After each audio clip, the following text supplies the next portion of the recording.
Welcome back, fearless watchers. You're tuning in to Nightmares Served Raw, where we bring you tales that haunt the web, the kind that creep in slowly like shadows from an old flickering TV screen. Tonight, we're stepping into the twisted world of an internet legend, Dead Bart. This isn't your usual creepy story.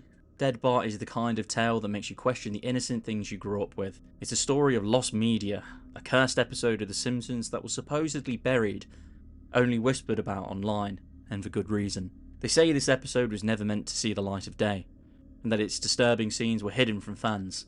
Maybe it's just an urban legend, or maybe it's something worse. As I read this story to you, I'll be going in blind, discovering every disturbing detail as it unfolds. So dim the lights, keep your eyes on the screen, and try not to look away. After all, there's one episode you may wish you'd never heard of.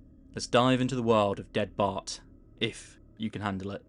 You know how Fox has a weird way of counting Simpsons episodes? They refuse to count a couple of them, making the amount of episodes inconsistent.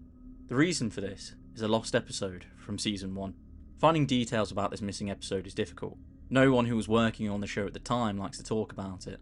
From what has been pieced together, the lost episode was written entirely by Matt Groening during production of the first season. Matt started to act strangely. He was very quiet, seemed nervous and morbid. Mentioning this to anyone who was present resulted in them getting very angry and forbidding you to even mention it to Matt. The episode's production number was 7G44. The title was Dead Bart. In addition to getting angry, asking anyone who was on the show about this would cause them to do everything they can to stop you from directly communicating with Matt Groening. At a fan event, I managed to follow him after he spoke to the crowd, and eventually had a chance to talk to him alone as he was leaving the building.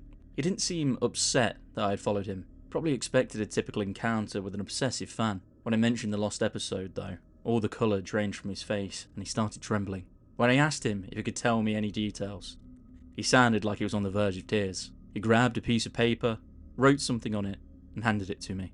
He begged me never to mention the episode again. The piece of paper had a website address on it. I'd rather not say what it was for reasons you'll see in a second.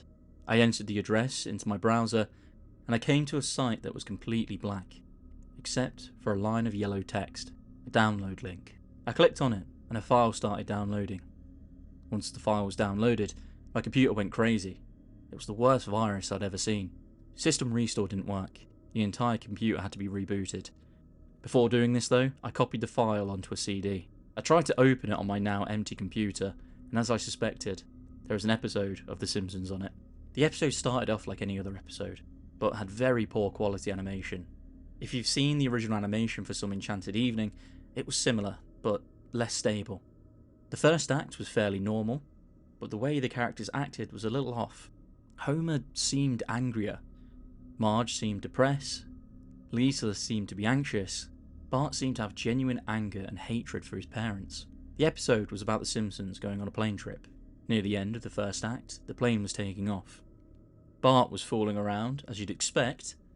However, as the plane was about 50 feet off the ground, Bart broke a window on the plane and was sucked out. At the beginning of the series, Matt had an idea that the animated style of the Simpsons world represented life, and that death turned things more realistic. This was used in this episode.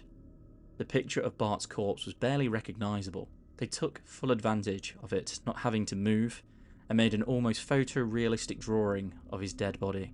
Act 1 ended with a shot of Bart's corpse. When Act 2 started, Homer, Marge and Lisa were sitting on their table, crying. The crying went on and on. It got more pained and sounded more realistic. Better acting than you would think possible. The animation started to decay even more as they cried. You'd hear murmuring in the background. This crying went on for all of Act 2. Act 3 opened with a title card saying 1 year had passed. Homer, Marge and Lisa were skeletally thin, still sitting at the table. There was no sign of Maggie or the pets.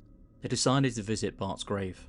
Springfield was completely deserted, and as they walked through the cemetery, the houses became more and more decrepit. They all looked abandoned. When they got to the grave, Bart's body was just lying in front of his tombstone, looking like it did at the end of Act 1. The family started crying again. Eventually, they stopped and just stared at Bart's body. The camera zoomed in on Homer's face. According to summaries, Homer tells a joke at this part, but isn't audible in the version I saw. You can't tell what Homer is saying.